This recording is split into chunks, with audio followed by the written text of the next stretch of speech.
It's the same thing with your selling year. The idea is that you take what you've learned through the course of the year, and how do you close off that year so that you open the next year as easily and efficiently as possible. So that's the idea of today's session. It's closing your selling year, and I'm going to give you some tools that are actionable today, because I look at the last quarter of the year, certainly December, as being actionable today. So these are the things that I'm going to want you to do, and we'll finish the second half next week. So say, for example, it's the 80-20 rule, right? That you're going to get 80% of your income from 20% of your clients.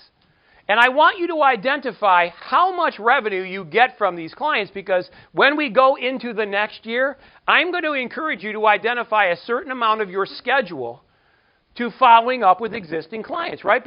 If you have a client that's responsible for 10% of your time, and you've now decided that you're going to dedicate 10 hours per week for your existing clients, right? So they're good for 10% of your time.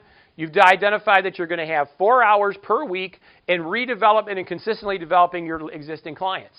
You're going to give 10% of that 4 hours to the continuing development of this client. Does everybody get that? And here's the reason why. Most people, when they make a sale, they just neglect you. And now that you have the relationship, you go into neglect mode.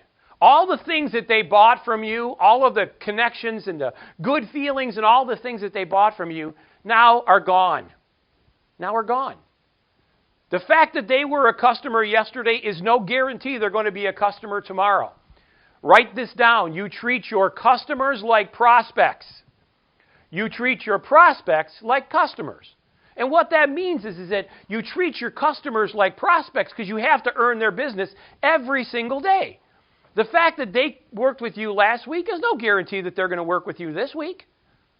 And yet, a lot of times we believe in the annuity of the relationship, the fact that they worked with us before, therefore we're guaranteed to have them work with us again. That is not the case at all. You treat your prospects like customers. You earn their business every day.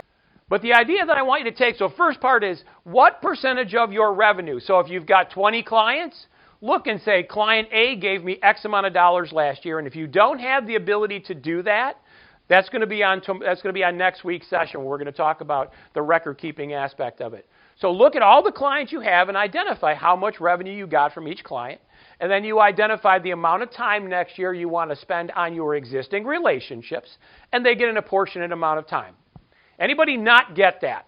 I want to make sure. Okay, again, the fact that they did business with you before is no guarantee. Now, if you get somebody that's responsible for 1% of your business or 2% of your business, right, that might be a simple phone call once a month, right? That might be, hey, let's grab a half-hour cup of coffee. It doesn't have to be long and cumbersome. You're going to lose 13 to 17% of your clients every year through no fault of your own. Right? They fall in love with you, they fall in love with somebody else, they merge with somebody else, they go out of business, whatever reason. The fact, if you're not bringing in new opportunities and you're not guaranteeing the continuing relationship of your existing opportunities, you do that to your die.